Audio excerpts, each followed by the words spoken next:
The sky above Elgin, Illinois hung heavy with low gray clouds, pressing down on the empty backroads like a warning. The wind carried a chill, not from the weather, but from something darker in the air. Lying still on the cracked pavement, a large German shepherd rested his head between his front paws. His name was Kael, a retired K9 with scars both seen and unseen. His ears twitched at the distant rumble of engines. He didn't move. He was waiting, for what, even he didn't fully know. Moments later, the thunder of 9 motorcycles roared into view, surrounding the lone dog like vultures circling prey. The men dismounted one by one, clad in black leather vests marked with red patches and grim symbols. Their leader, a tall man with arms inked from wrist to shoulder, stepped forward. His name was Osrick, a relic from a darker time, a man who carried power in his silence and violence in his past. He narrowed his eyes at Kael, recognition flickering like lightning. "This ain't no stray," muttered Barton, the youngest of the group. "No," Osrick said, jaw clenched. "This is his dog." They all knew who he meant. Ephram, a name barely spoken aloud in their circles. A former military cop turned ghost. He vanished years ago after a scandal no one dared to reopen, but they all knew he hadn't forgotten. Kael was a message. A challenge. And Osrick hated being challenged. Without another word, Barton stepped forward and kicked Kael hard in the ribs. The dog yelped, but didn't cower. Another man followed, then another. Kael tried to rise, but the numbers were too many. Still, he didn't run. Even with blood pooling beneath him, his eyes stayed locked on Osrick's. And in them, Osrick saw no fear, only warning. Miles away, Ephram was chopping wood at his cabin in the woods, when a sudden ache seized his chest. A memory, sharp and painful, of Kael's eyes the day they completed their final mission. He dropped the axe. Something was wrong. He didn't know why, he just knew.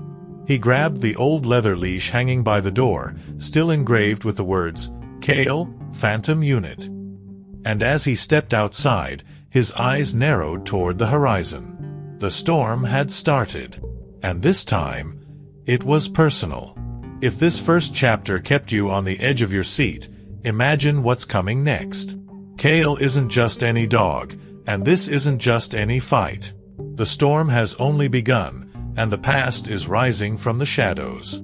So if you felt that chill in your spine, it means you're ready. Like this video to show your support for Kael's fight, and subscribe to the channel so you don't miss what happens when Ephram steps back into the world he left behind. Because trust me, this story is just getting started. Ephram drove like a man haunted. The backroads of Elgin blurred past as his old truck rattled down the highway.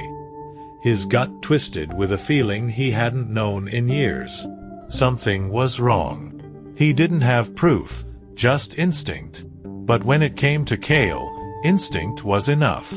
The bond they shared ran deeper than any leash. It was forged through years of danger, loyalty, and silence.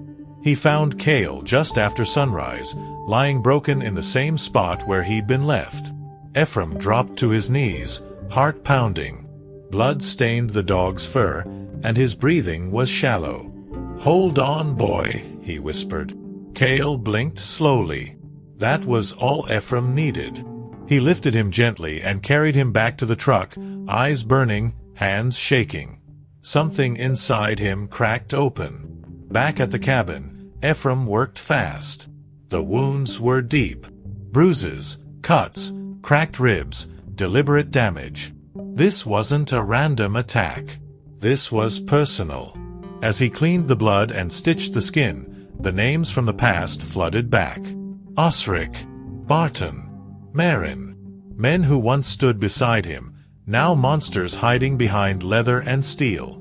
They hurt Kael to send a message. But they didn't think he'd answer.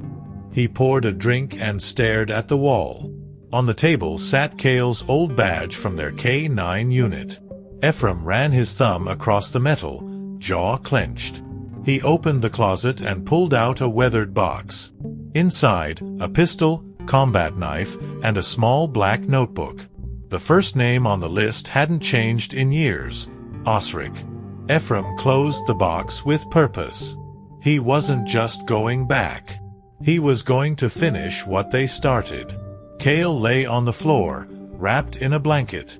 Ephram sat beside him, resting a hand on his side. "You rest now," he said softly. "I've got this." Kael's eyes met his for a moment. A silent understanding passed between them, the same kind they shared in the field. They were more than handler and dog. They were survivors. And Ephram wasn't about to let this slide. That night, Ephram packed his gear. Nothing fancy. Just enough to get started. He knew where they'd be: old bars, biker routes, backwoods motels. He wouldn't go in guns blazing. Not yet. First, they needed to know he was coming. Not just a man with a grudge, but a ghost with nothing left to lose. The bar sat on the edge of a forgotten highway, its neon sign flickering like a dying heartbeat. Red Pine Saloon, one of the last biker-friendly spots left in the county. Ephram parked a few blocks down, far from the noise and lights. He watched from the shadows, memorizing who went in, who came out. Inside were familiar ghosts, men he once called brothers. Now they laughed loud, drank cheap whiskey, and acted like the past never happened. But Ephram hadn't forgotten. And tonight, neither would they. He entered through the back door, unnoticed. The music drowned out his footsteps, and the haze of smoke gave him cover. His eyes locked onto the patch-covered vests, the same ones worn on the day they turned on him. He spotted Barton first, younger, louder, still trying to prove he belonged. Ephram moved past the bar, slipping a small photo under Barton's half-empty beer bottle. It was a picture of Kael, bleeding on the road. One look, and Barton froze. His face went pale. Outside, Ephram vanished into the dark. He didn't need a confrontation. Not yet. Fear was the first step. Barton burst out the front door moments later, looking around like a hunted man. Ephram watched from across the street. His message had been received. He turned away and disappeared into the night, knowing word would spread quickly. Let them wonder what else he knew. Let them panic. Back at the cabin, Kael stirred in his sleep, his body still weak, but his ears twitching at every sound. The instincts were still there, buried under pain. He let out a low growl at the distant echo of thunder. Not from the sky, but from the storm Ephram had started. Somewhere deep inside, Kael felt it. Something was coming. And it wouldn't stop until it was over. Osrick heard the news by morning. Barton had called him, voice shaking, full of fear. "He's back," Barton said. "It's Ephram. He's coming." Osrick didn't speak for a long time. When he finally did, it was calm, like a man waiting for a storm he helped build. "Then we finish it this time," he said. No hesitation. But behind his cold voice was something he hadn't felt in years: doubt. Ephram sat alone in his truck, watching the sun rise over the fields. The same fields he once trained in with Kael, back when everything made sense. He lit a cigarette, his first in a decade, and took a long drag. It wasn't revenge he wanted. Not really. What he wanted was justice. What he needed was to look each one of them in the eye and make them remember who they betrayed. The morning fog clung to the trees like ghosts refusing to let go. Ephram stood in the clearing behind his cabin, staring at the old training course he built years ago. Wooden obstacles, rusted metal poles, pieces of a past life, all still there, waiting. He walked it slowly, step by step, as if retracing old memories. Every inch of that ground had Kael's prints on it. He remembered the commands, the drills, the hours they spent training through rain, heat, and snow. This was where they became a unit, where they became something more than man and dog. Kael limped into the clearing, slow but steady. bandaged and bruised, he was still moving. Still trying. Ephram turned to him, eyes softening for a moment. "You don't know when to quit, do you?" he muttered. Kael gave a soft growl, then sat beside one of the old posts, breathing hard but alert. The fire hadn't left him. Ephram crouched down, ran a hand along the dog's back, and whispered, "Good. I'll need you sharp." The old instincts were returning, not just in Kael, but in Ephram too. Later that day, Ephram paid a visit to someone he hadn't seen in nearly 8 years, Lorna Vale, a retired crime scene analyst who once worked beside him. She lived in a quiet, worn-down farmhouse on the edge of Ridge Creek. When she opened the door and saw him, her breath caught. "You shouldn't be here," she said. "I heard what happened to Kael," Ephram replied. "And I know who's behind it." Lorna hesitated, then stepped aside to let him in. "Some debts, no matter how old, don't fade." He laid out the facts. Names, times, places. Old files. Lorna listened in silence, her face unreadable. "You're digging into a grave, Ephram," she finally said. "And when you dig into graves, sometimes you find pieces of yourself you buried for a reason." He nodded. "I've already found them." He reached into his bag and slid a photo across the table, a surveillance shot of Osrick taken just 3 weeks ago. He was alive, active, and moving without caution. That told Ephram one thing: Osrick didn't think anyone would ever come for him. Meanwhile, Osrick was already calling in reinforcements. Not law enforcement, but old connections. Men who owed him favors, others who feared him. He wasn't the type to run, but he believed in striking first. Barton had gone silent, Marin was watching the roads, and the rest were preparing. But there was something no one said out loud. If Ephram was back, he wasn't coming for talk. He was coming to settle the account. And everyone in the group had their own reason to fear him. Back in the woods, Ephram sat by the fire, Kael resting at his side. He looked up at the sky, quiet and calm. Too calm. "They think they know what I am," he said softly. "But they've forgotten." Kael raised his head slightly, ears twitching at the sound of the wind. Ephram stood. Time to remind them. Night had fallen over the county like a black veil, and the back roads were silent, except for the sound of tires crunching gravel. Ephram drove without headlights, the truck crawling along the edge of a run-down trailer park just south of Lake Hanover. He knew who lived in Lot 17, Marin, the muscle of the group. Ex-Marine, dishonorably discharged, with a temper worse than a landmine. He also knew Marin always kept a bottle of bourbon on his front steps and a loaded shotgun by the couch. Ephram wasn't worried. He wasn't there to talk. He parked a block away and moved on foot, keeping low, shadows wrapping around him like old friends.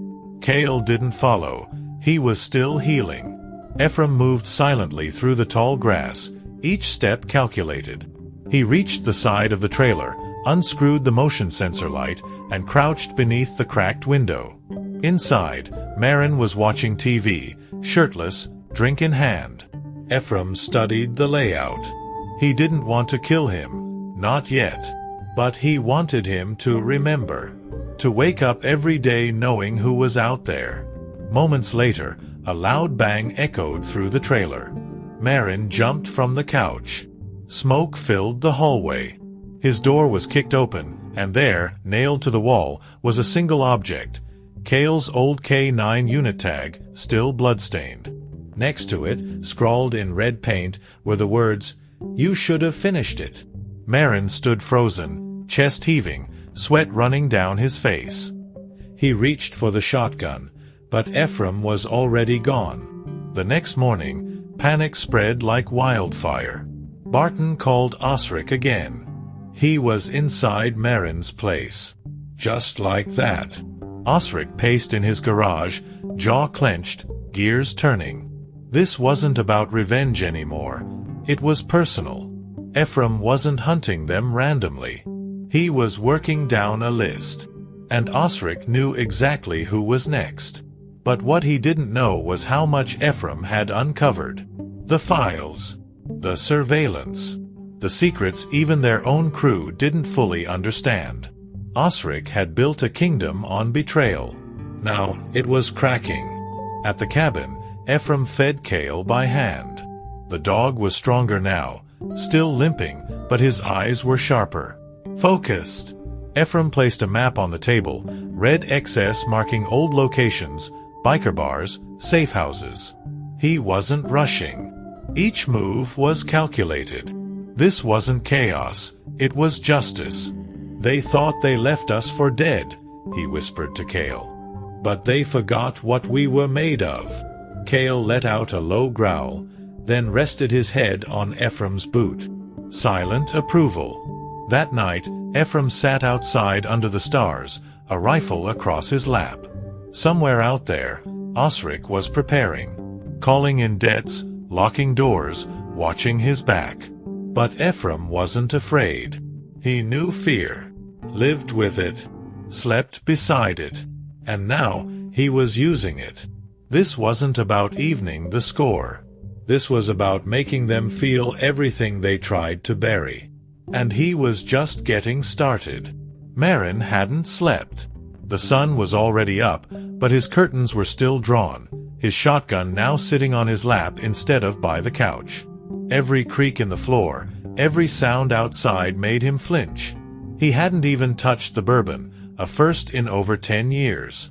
The message Ephram left behind wasn't just a threat. It was a reminder. A reminder that no matter how hard they tried to bury the past, it was now walking straight toward them with quiet, deadly steps. Osrick met with Barton at an abandoned service station off Highway 14, a place they used to use for drops back in the day. The mood was different now. No jokes, no stories, just silence and tension thick as smoke. Barton couldn't stop pacing, his eyes scanning the woods. "He's not playing games," he said. "He's moving like he used to, watching us, studying us." Osrick nodded. "I know." He had a cigarette burning between his fingers, but it hung there untouched. His mind was elsewhere. He was beginning to understand. This wasn't revenge. This was discipline. Meanwhile, Ephram sat at a booth in a quiet diner on the edge of town, sipping black coffee and writing in a worn notebook. He had eyes on Osrick's crew, using old contacts, favors owed from a past life. Cops. Mechanics. A waitress who still remembered his coffee order from 10 years ago. He wasn't just hunting, he was listening. Learning where they moved, who they trusted, and where they thought they were safe. He left the diner without finishing the coffee, but made sure the waitress saw the folded 20 under the mug, and the photo beneath it. Marin. Osrick. Barton. She'd know who to call. Kael waited in the truck, watching from the passenger seat, his body still healing but his spirit restless. Ephram climbed in, running a hand along the dog's side. "You feel it too, huh?" he muttered. "They're starting to crack." Kael didn't move. He just stared forward, ears alert, as if sensing something coming before it arrived. Ephram drove off without music, without a word. The engine's hum was enough. The road ahead wasn't long, but it was lined with names. Some crossed out, others still waiting. That night, one of Osrick's crew, a man named Delvey, tried to run. Packed a bag, hit the road, and didn't tell anyone. He made it 3 states before he noticed the note on his back seat, pinned to his duffel. 4 words, scrawled in black marker, "You were seen too." Delvey nearly crashed the car. He didn't stop driving for another 6 hours. Osrick heard about it the next morning. And that's when the anger finally cracked through his calm. "He's inside," Osrick said to Barton. "Somehow, he's inside everything." But Osrick didn't know just how far Ephram's reach went. He wasn't just a ghost from the past, he was a student of it. And now, he was using their own paranoia against them. No bullets fired. No bodies dropped. Just pressure. Slow, steady, calculated pressure. The kind that breaks a man long before the fight begins. The next target wasn't the loudest or the strongest, it was the most forgettable. Duke Wren's, Osrick's eyes and ears. The one who listened more than he spoke, who passed messages and watched for threats. But Duke had a weakness: routine. Same diner, same seat, same time, every Wednesday. Ephram knew that kind of predictability was fatal. He didn't need to corner Duke. He just needed to sit across from him. At 7:04 a.m., Duke slid into his booth at Rose's Diner, already thumbing through a pack of sugar. At 7:06, Ephram sat across from him. No words, just presence. Duke froze, mid-stir. His eyes met Ephram's, and his hand started to shake. You're? Ephram slid a small black case across the table. Duke looked down. Inside was a single bullet and a folded note. He opened it. One word: decide. Then Ephram stood and walked out. The message was clear. You can stay and go down with them, or walk away now. Duke didn't touch his food. He left cash on the table and walked out the back door. Not toward his bike, but toward the bus station across the street. By noon, he was gone. Ephram had taken another piece off the board, without a sound, without a fight. That was his way, silent dismantling. Not through brute force, but through fear and precision. Back at Osrick's safe house, tension was boiling. Duke disappeared, Barton growled, slamming a bottle onto the table. No calls. No heads up. He just vanished. Marin paced behind him, muttering to himself. Osrick stood in the corner, arms crossed, breathing slow. He's not fighting us, Osrick said. He's unraveling us, one by one. For the first time, there was no bravado in his voice. Just bitter understanding. Ephram wasn't coming with noise. He was coming with silence, and silence was louder than they could handle. Ephram knew the clock was ticking. The more he moved, the more desperate they would become. And desperate men make mistakes. He stood at Kael's side that evening, brushing the dog's coat slowly. The wounds were healing. The limp was fading. Kael's eyes had fire again. Not yet, Ephram said, almost to himself. Soon. He wasn't rushing. The reckoning had to be earned. When it came, it would be clean. Precise. Personal. That night, a storm rolled in over the hills. Rain tapped against the windows of the cabin as Ephram stared at the red XS on the map. He added another. Duke, gone. The pieces were falling, and he hadn't even knocked on Osrick's door yet. But that time was getting closer. And when it came, Ephram wouldn't just be a shadow. He'd be judgment. And Osrick would finally understand what it meant to betray the wrong man, and his dog. Barton hadn't slept in 2 days. His hands shook when he lit his cigarette, and every time a car passed by the clubhouse window, his heart jumped. The silence was unbearable. They had always lived loud. Engines, music, shouting. Now it was just whispers and tension. Even Marin, who once joked about killing cops, hadn't said a word in hours. They were breaking, and they knew it. But none of them wanted to admit the truth. Ephram wasn't hunting them. He was watching them fall apart. In the corner of the room, Osrick stared at a map covered in thumbtacks and red yarn. It looked desperate, because it was. They had tried tracking Ephram, but he left no trail. He wasn't hitting them head-on, wasn't storming their gates. He was getting into their heads, pushing them toward the edge one by one. And Duke, just gone. Not a body. Not a message. Just absence. He's dismantling the structure, Osrick muttered. He's not trying to kill us. Not yet. He's making us kill ourselves. That afternoon, Barton snapped. Marin made a joke. Something small, nothing serious. But Barton pulled a knife without thinking. The room exploded in chaos. Shouts, shoves, fists slamming against walls. Osrick had to fire his pistol into the ceiling to make them stop. "Look at yourselves," he roared. "You're doing his job for him." But it was too late. Trust had cracked. They weren't soldiers anymore. They were prey, circling each other in a cage built on fear. Miles away, Ephram sat at a roadside motel, watching storm clouds crawl across the sky. He could have attacked already. Could have ended it. But this was better. Watching them collapse under their own weight. Fear was a more effective weapon than any bullet.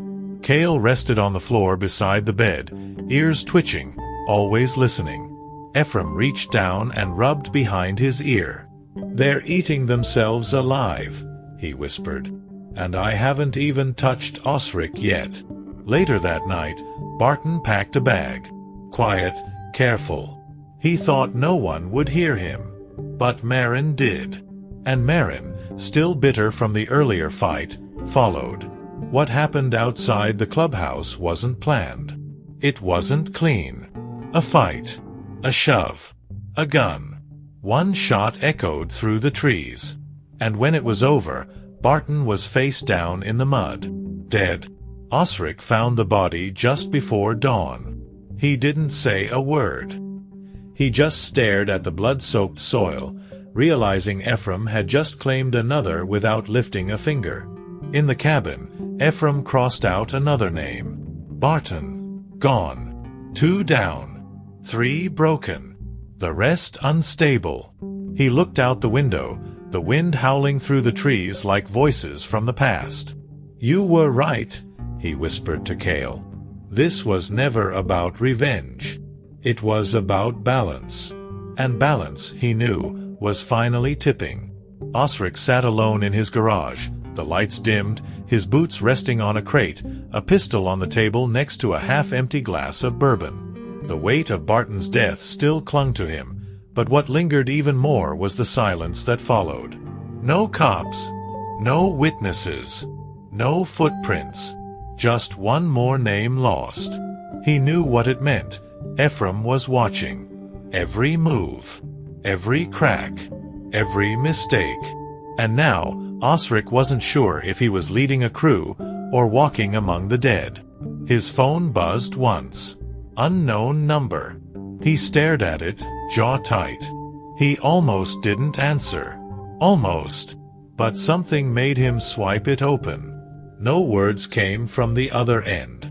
Just the low hum of wind and breathing. Then a voice. "Come. Deep." Familiar like a scar that never healed. "Still sleeping with your back to the wall?" Osrick froze. The voice he hadn't heard in nearly a decade. "Ephram," he whispered. "You let Barton die," Ephram said. "You let Kael bleed. And you think this ends in your favor." Osrick stood slowly, his hand twitching near the gun, though it was useless against a voice. "You think you're a ghost?" he growled. "You're just a man. You bleed like the rest of us." Ephram didn't raise his voice. He didn't need to. "You've already done most of the bleeding. I just gave you the mirror." Then silence again. Heavy. Final. The call ended. Osrick threw the phone across the garage, shattering it against the concrete. His breathing was sharp, erratic. For the first time since all this began, he felt hunted, not just watched. Hunted by someone who knew him better than anyone. Someone who trained for this moment and waited for years to deliver it. And worst of all, someone who had nothing left to lose. Across town, Ephram sat in the truck, engine idling, phone still warm in his hand. Kael sat beside him, eyes locked on the road ahead, as if already sensing the next move. Ephram didn't speak for a long time. He just looked out into the dark. That call wasn't a warning. It was a promise. "You hear it in his voice?" he finally said to Kael. "He's starting to understand. This isn't revenge. This is the reckoning. Back in the garage, Osrick picked up the old photo, the one they all had, from the time before the betrayal. 5 men. Smiling. Kael in the middle. Ephram with his hand on the dog's back. Osrick stared at that version of himself, young, proud, unaware of what was coming. Then, without a word, he lit the photo on fire. Watched it burn slow. But deep inside, he knew, there were some flames that couldn't erase what he'd done. Osrick woke up to the sound of his own name. Not a voice, not a dream, but written. Carved into the side of his bike in deep, raw lines. Osrick. Just that. No threat. No message. Just a name. His name. And beneath it, nailed to the garage wall, was something far worse. A photo. An old one. Taken from his own stash. 5 men from the old unit, their arms around each other, Kael at their feet. But Ephram had made one small edit. 4 faces were burned out. Only Osrick's remained. He stumbled back, breathing hard, pulling his gun as if expecting Ephram to step out of the shadows. But the garage was empty. No footprints. No sound. Just the slow drip of oil from the ceiling and the echo of memory. Ephram had been there. Close.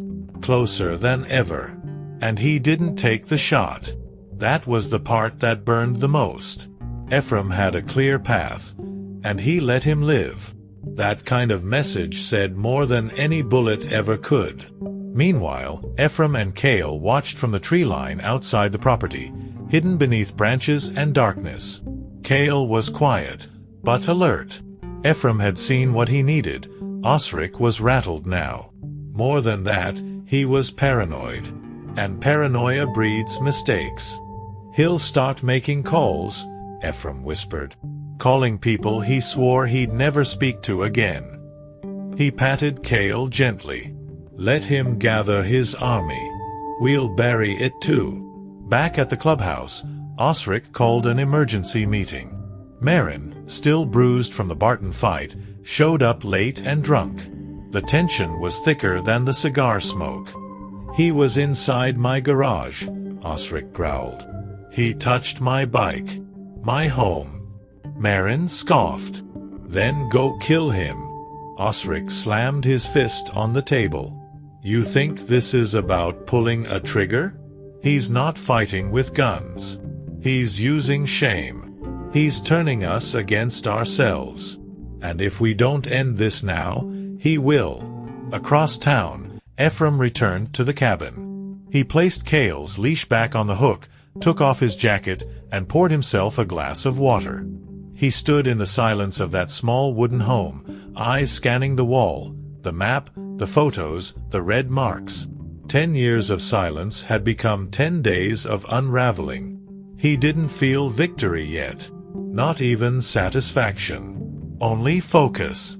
The mission wasn't done. But the message had been delivered. That night, Osrick didn't sleep. He sat outside on the porch with his shotgun in his lap, watching the woods. His heart beat loud in his ears. Ephram could be anywhere. In the trees. Behind the shed. Already inside. And as the wind picked up, rustling the leaves, Osrick realized something chilling. For the first time in his life, he wasn't the predator anymore. He was the one being hunted. The gas station was small, old, and barely lit, just off County Road 72. It was the kind of place no one stopped at unless they had no other option, which is why Marin felt safe meeting there.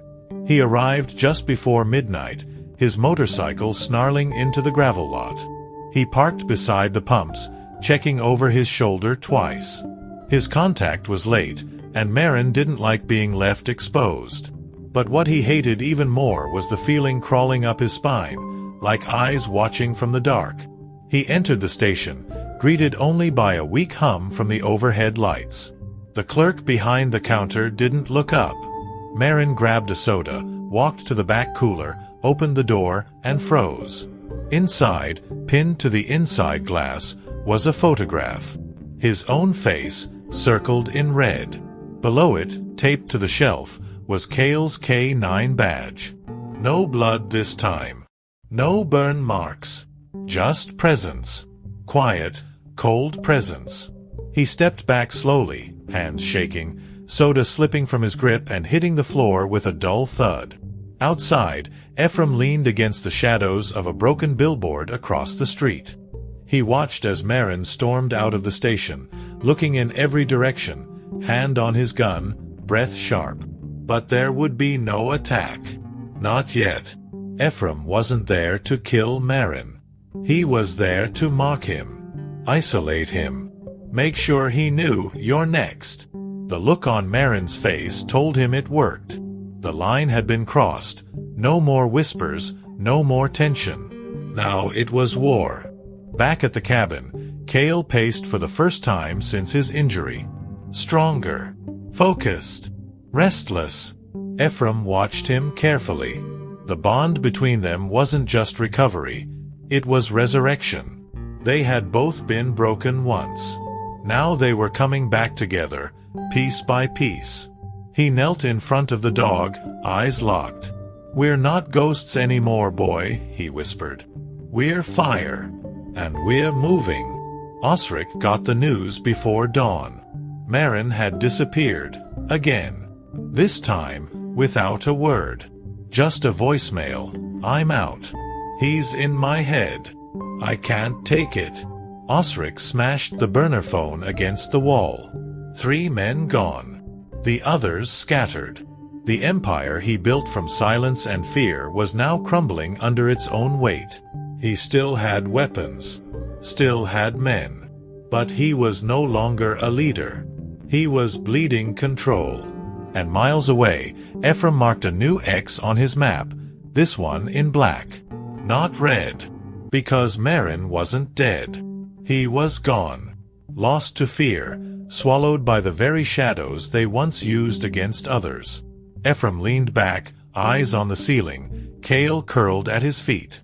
"We don't have to kill them all," he said quietly. "Sometimes, just showing them who they really are is enough." The warehouse on the outskirts of Rock Hollow was meant to be a safe house, a fallback point for Osrick's crew when heat came down too hard.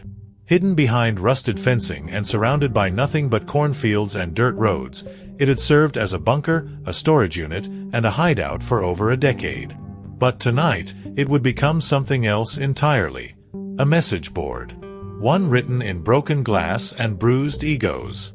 Ephram arrived just after midnight. No lights. No sound. Just him, the wind, and Kael watching from the tall grass.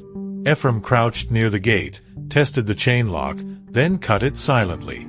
Inside, 2 men stood guard, Bricks and Leary, low-level muscle, loud in bravado but slow in mind. Ephram moved like water. No rush, no waste. He crept along the shadowed edge of the wall, reached the back entrance, and within seconds, he was inside. The first guard didn't hear a thing. Just the click of Ephram's boot before the butt of a pistol knocked him unconscious. The second tried to shout, but a swift elbow to the throat silenced him. No blood. No death. Just silence and a growing storm of fear. Ephram moved fast through the corridors, identifying crates with weapons, documents, burner phones. He wasn't there to destroy. Not yet. He was there to leave proof. And he did. Taped to the main office door was a single manila folder. Inside, photographs, copies of surveillance, phone records, internal betrayal, all the dirty secrets Osrick thought buried. On top of it all, Ephram placed a torn piece of an old uniform patch from their unit. One that only 5 men in the world ever received. Now, only 2 remained. As he walked back out, he didn't run. He walked. Purposeful. He wanted them to know he had been inside. Osrick arrived at the warehouse an hour later, summoned by panicked calls. The place wasn't destroyed, but it might as well have been. His secrets were exposed. His guards were humiliated. And worst of all, his past had literally walked through the front door. He stared at the folder, his own name circled in red ink, and felt the last thread of control unravel.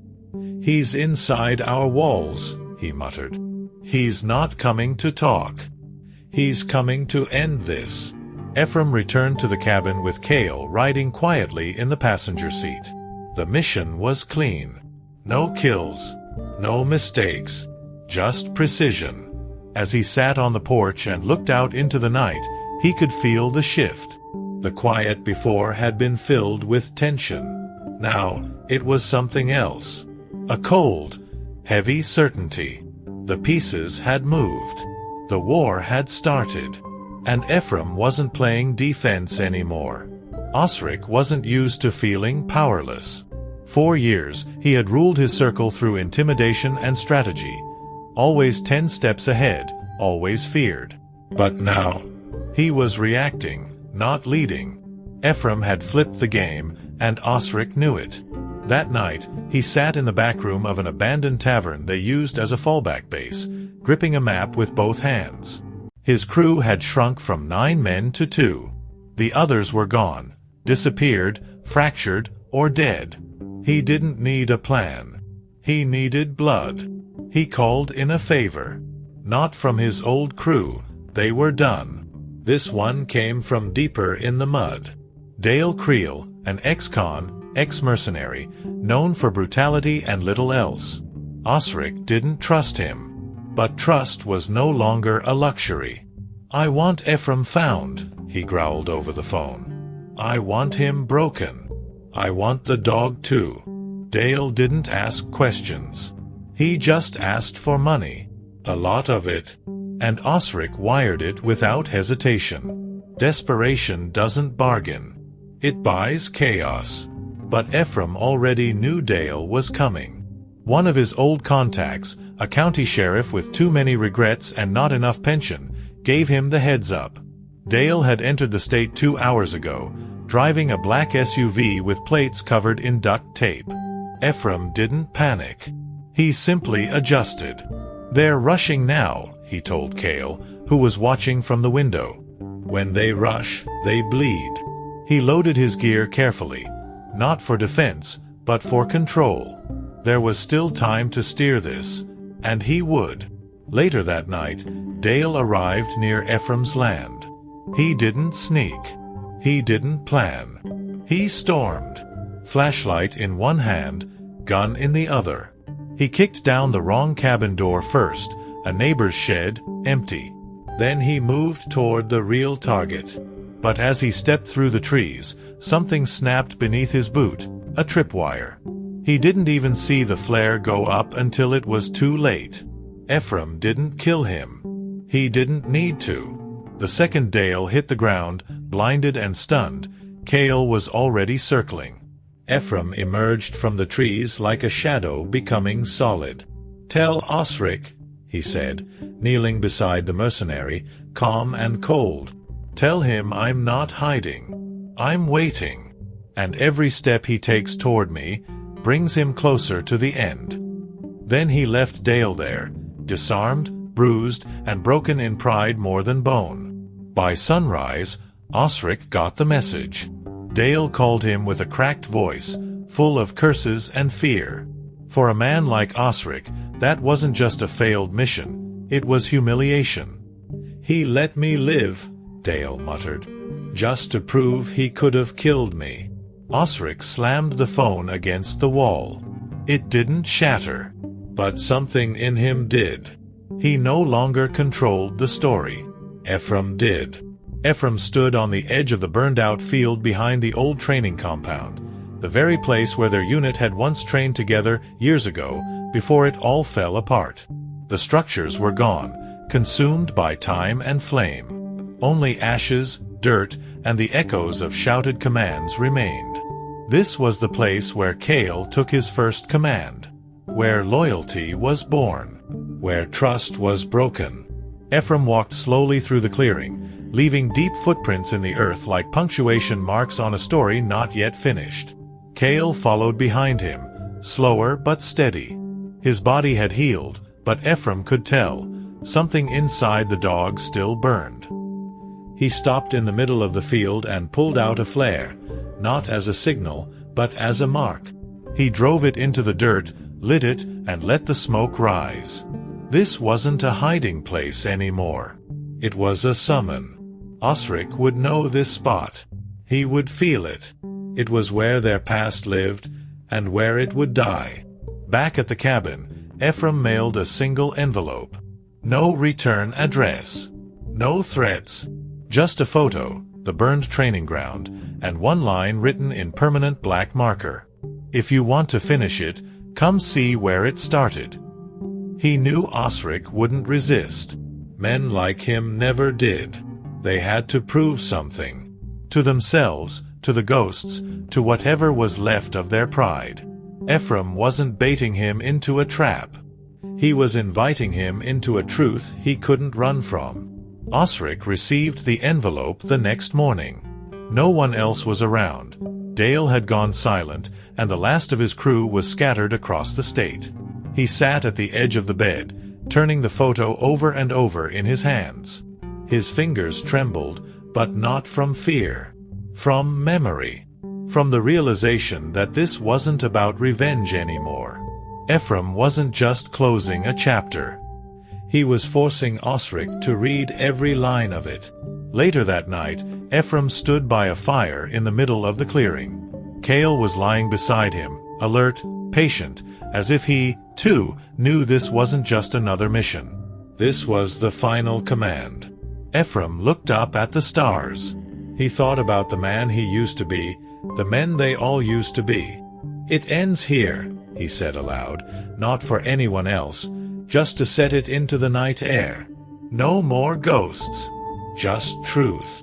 And miles away, Osrick tightened his gloves and holstered his weapon. He didn't speak. Didn't drink. Just stared at the photo one last time before getting on his bike. The engine roared like thunder, cracking open the silence. He didn't know what waited for him in that field, but he knew he had no choice but to ride straight into it. The night air was thick with smoke and silence. The flare had long burned out, but the faint glow of the fire in the center of the training field still flickered, casting shadows across the scorched earth. Ephram stood beside it, still, silent, a ghost made flesh. Kael sat close, unmoving but watchful. The only sound was the wind cutting through the dead grass, until the low growl of an engine echoed through the darkness. Osrick's bike emerged from the trees like a beast from a nightmare, its headlights carving through the black. He killed the engine, kicked the stand down, and stepped off slowly, his boots sinking into the soil like it mattered. He didn't draw his weapon. Neither did Ephram. This wasn't the kind of war that started with bullets. It was the kind that started with truth that burned worse than fire. They stared at each other for a long time. Two men aged by betrayal, hardened by years of silence, carrying different versions of the same past. Finally, Osrick spoke, his voice low, raw. "You think this makes us even?" Ephram didn't blink. "I don't believe in even. I believe in balance. And you think killing my crew, taking my life apart piece by piece, that's balance?" "You did worse," Ephram said. "And you know it." Osrick stepped closer, jaw tight. "You were supposed to disappear. That was the deal. You walk, and we forget." "You didn't forget," Ephram said, voice sharper now. "You left Kael bleeding in the dirt. That was your reminder." A long silence. Osrick's eyes dropped to Kael. The dog didn't move, but his presence said more than words could. "I never told them to touch the dog," Osrick muttered. "But you let it happen," Ephram replied coldly. "Just like you let them frame me.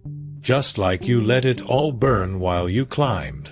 Osrick's hand twitched near his side, not for a gun, but in frustration. Shame. Anger. Something twisted beneath the surface. "You think this ends with some poetic speech, Ephram? We're not those men anymore." Ephram nodded slowly. "Exactly. We're not. But one of us never stopped paying for what we did." and the other got rich off pretending it never happened. The fire cracked between them, flames licking at the night like it wanted to speak, too. Kael finally stood, limping slightly, placing himself between the two men, not as a shield, but as a witness. A living symbol of everything Osrick tried to erase. Ephram looked at him, then back at Osrick. "You're going to walk out of here, Osrick. But when you do, you'll carry this truth for the rest of your life. I didn't come back to kill you. I came back to show you who you really are." And then, as if on command, Ephram turned his back. He walked away, not out of mercy, but out of something stronger, conviction. Because letting Osrick live, with everything stripped away, was a sentence no bullet could deliver. What would you do if someone destroyed everything you loved, then acted like nothing happened? Drop a comment below. Is forgiveness a sign of strength or a hidden weakness? Your take might change everything. Osrick didn't ride far. After Ephram turned his back and vanished into the trees, something in him fractured. He tried to tell himself it was strategy. Let the man feel like he won, regroup, strike later. But deep down, Osrick knew there was no later. He had crossed that line long ago. And now, Ephram hadn't just humiliated him. He forgave him. And somehow, that cut deeper than any blade. He stopped at a clearing a few miles from the field, dropped the bike in the dirt, and collapsed to his knees. The night was quiet, painfully so. No crew. No engine noise. No brothers. Just the sound of wind through trees and the memories he had spent 10 years trying to drown in whiskey, smoke, and silence. And suddenly, those memories weren't just shadows anymore. They were voices. Accusations. Screams. Orders he gave. Ones he ignored. Eyes he avoided. He lit a cigarette with shaking hands, staring up at the sky like it might offer a reason. But the stars just watched him, distant and indifferent.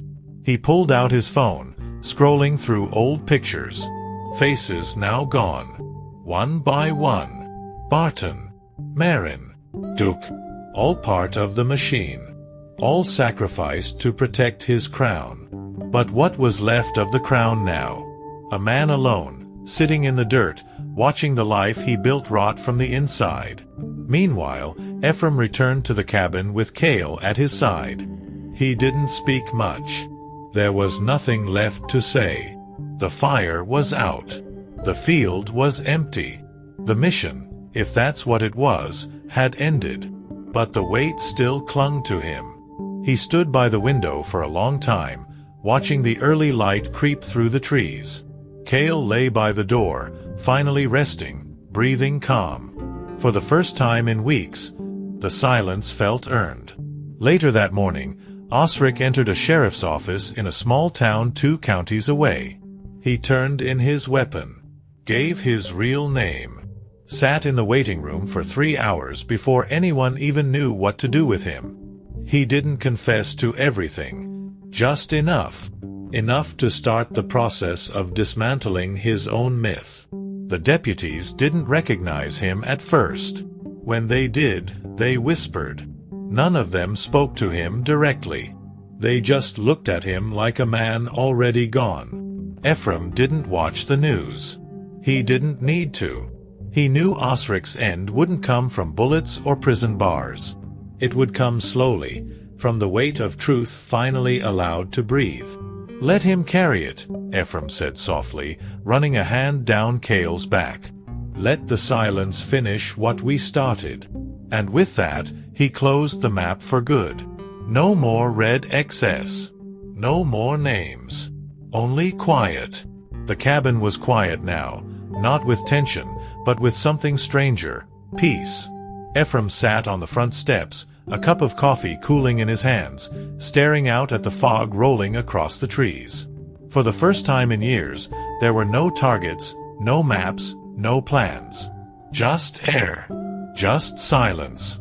He thought it would feel like victory. Instead, it felt like absence. Kael lay in the grass a few feet away, eyes half closed, ears twitching to the soft sounds of morning. His limp had faded, but Ephram could still see the stiffness in his movements. And yet, the dog never looked more alive.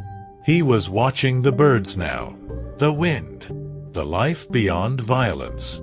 It made Ephram wonder, did Kael always know this would end? Was he the one who believed when Ephram couldn't? The days that followed passed slowly. Ephram chopped wood, fixed the broken fence out back, repainted the door. Little things. Things that had no strategic value, no tactical importance. Just life maintenance, like he was learning how to exist again.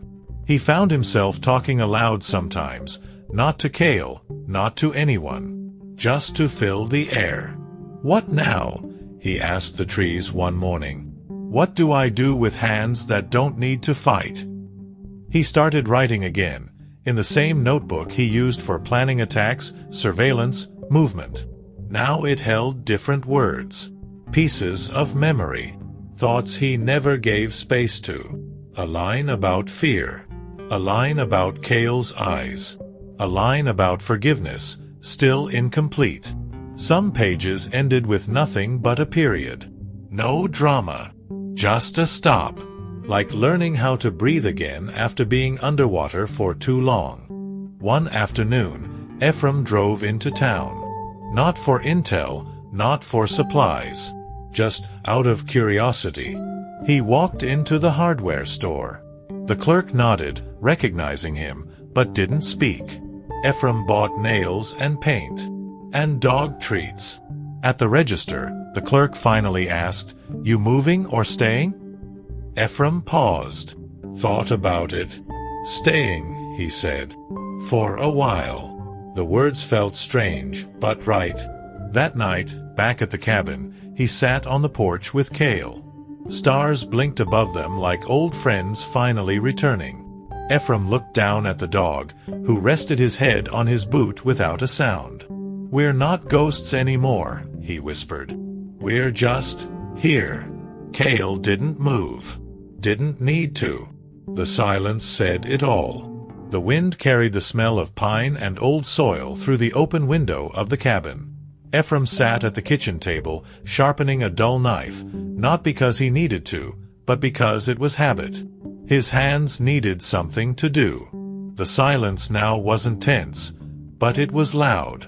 There were no more threats, no more shadows, just time.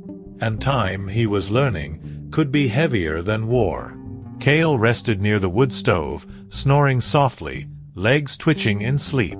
Ephram watched him for a while, remembering how many times that dog had pulled him back from the edge, sometimes literally. Now, there was no mission, no next move. Just two survivors with scars that didn't show up in the mirror. Ephram looked around the cabin, suddenly aware of how empty it felt. The kind of quiet that wasn't peace, just lack of sound. That afternoon, Ephram drove to town again. This time, not for supplies. He parked outside the small library, a place he hadn't entered since the day Kael passed his first obedience test in the field behind it. Inside, nothing had changed. Dust, warmth, and old paper. Behind the counter stood Lorna Vale, retired, like him, but not as broken. She looked up and froze. "You're alive," she said, not as a question. Ephram nodded, still figuring out what that means. She smiled faintly. "You're not the only one." He almost left, but instead he sat down, and they talked. About the dog, about the cold, about nothing. And for the first time in years, it didn't feel like weakness. In the weeks that followed, Ephram started visiting town more often. Small things. A nod here.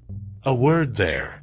He started fixing the broken fence on the edge of the churchyard. No one asked him to, he just did. Sometimes, Kael came with him. Other times, he stayed curled on the porch, watching. Healing had no schedule, no finish line. But it had momentum now. One evening, as Ephram was closing the cabin door, he paused, looked at the handle, and for reasons he couldn't explain, he left it unlocked, just for one night, just to see how it felt to trust the dark again. And as he sat beside Kael under the stars, he realized something simple, terrifying, and beautiful. He wasn't just done running. He was finally willing to be found. Ephram was on the edge of town when he saw the familiar face, Delvey, one of Osrick's old runners. Not a leader, not a killer, but a man who had moved messages, held secrets, and never took a side. Ephram thought he'd disappeared. But there he was, leaning against a rusted sedan outside the liquor store, laughing too loud, talking too fast. Still wearing the same old jacket with the faded patch. Still pretending the world hadn't changed. He watched from the truck for a long time. Delvey hadn't seen him. But Ephram saw enough. The man was stirring up trouble, talking to two young boys, barely out of their teens, flashing cash and stories like war medals. Recruiting. Planting seeds. Trying to grow another Osrick, in a new soil. Ephram's hands gripped the steering wheel. The air inside the truck felt too tight. He had ended the war, but not the cycle. Later that night, he stood outside Delvey's motel room, silent in the shadows. One step away. One decision. 1,000 ways to end it, quietly, cleanly. No one would miss Delvey. No one would ask questions. It would be easy. But Ephram didn't move. He stood there, breathing, listening to the laughter through the wall. Kael was with him, still and alert, sensing the weight of the moment. He turned away, walked back to the truck, sat for a long while before speaking. "We don't fix the world by wiping out the people in it," he said, more to himself than to Kael. "We fix it by showing them something better." He reached into the glove compartment and pulled out a folded envelope, one he had written weeks ago but never sent. It was addressed to a small veterans foundation in Missouri. Inside, a full account of what had happened. The truth. Names. Dates. Enough to make sure someone was watching. The next morning, Delvey was gone. The motel room empty. No word left behind. But Ephram didn't chase him. He wasn't interested in ghosts anymore. He had already buried enough of them. Instead, he drove into town, walked into the community center, and signed up to help rebuild a playground that had been rusting away for years. 1 hour turned into 3. A hammer in his hand felt different now. Lighter, like it was meant to build, not break. That night, as the sun dipped behind the trees, Ephram sat beside Kael on the porch, a cup of coffee in one hand, a file of truth in the other. Now mailed, no return address. He had chosen his final weapon, transparency. Let the world judge.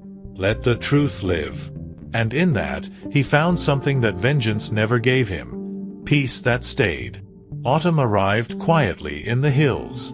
Leaves burned orange and red in the trees, drifting down like soft farewells. The cabin was still the same.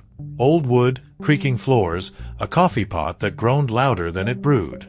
But something had changed inside. Not the structure. The feeling. It no longer felt like a place to hide. It felt lived in. Chosen. Claimed. For the first time in years, Ephram didn't wake with his hand near a weapon. Kael had grown stronger. His steps were sure now, his eyes brighter. He still carried the scars, just like Ephram. But they no longer walked like men recovering from battle. They walked like survivors who decided to stay.